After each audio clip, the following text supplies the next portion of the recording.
Assalamu alaikum. Hello everyone. Welcome to today's spoken English class. Today we are going to learn some easy, smart and powerful English sentence structure that you can use in your daily life. If you practice those patterns regularly, your English speaking skill will improve day by day and you will become more confident while speaking English. So stay with me, practice with me and let's start today class. শুরু করা যাক। Topic how to apply let in English sentence. English সেন্টেন্সে let কখন ব্যবহার করা হয়, কিভাবে apply করা হয়, তার জন্য আমি কয়েকটা বাংলা শব্দ লিখছি যে বাংলা বাক্য শেষে যদি এরকম থাকে, করতে দাও, করতে দাও, করতে দাও, করতে দাও না, যেতে দাও, আসতে দাও, সুযোগ দাও, অনুমতি দাও, চলুক, করুক ইত্যাদি থাকলে লেট ব্যবহার করা হয়। ম্যাক্সিমাম টাইমে সবাই বলে লেট মি নো, এই ধরনের বাক্য। স্ট্রাকচার যদি দিই, লেট সাবজেক্ট প্লাস ভার্বের ওয়ান, একদম ইজি।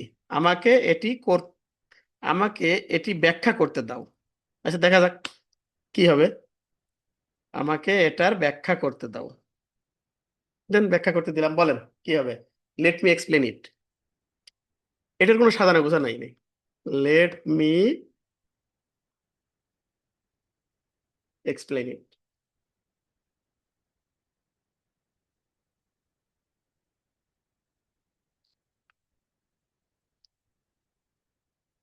তাকে কথা বলতে দাও। অনেক সময় বলি না, তাকে কথা বলতে দাও, লেট হিম স্পিক।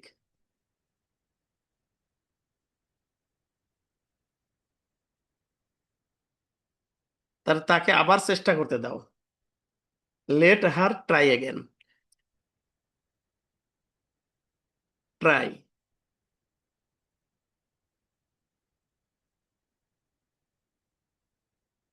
একদম ছোট ছোট বাক্যগুলা। চলো আমরা ক্লাস শুরু করি।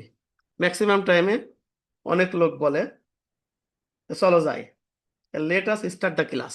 চলো আমরা ক্লাস শুরু করি, লেট আস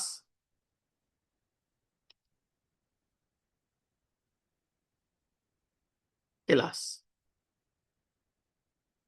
তাদের বাইরে খেলতে দাও, এটা আপনাদের জন্য, আপনারা বলেন, বলেন কি হবে, বলেন বলেন বলেন বলেন বলেন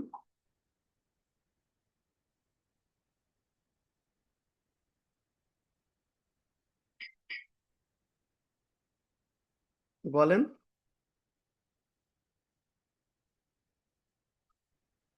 বললেন না, মিলাই দেখেন।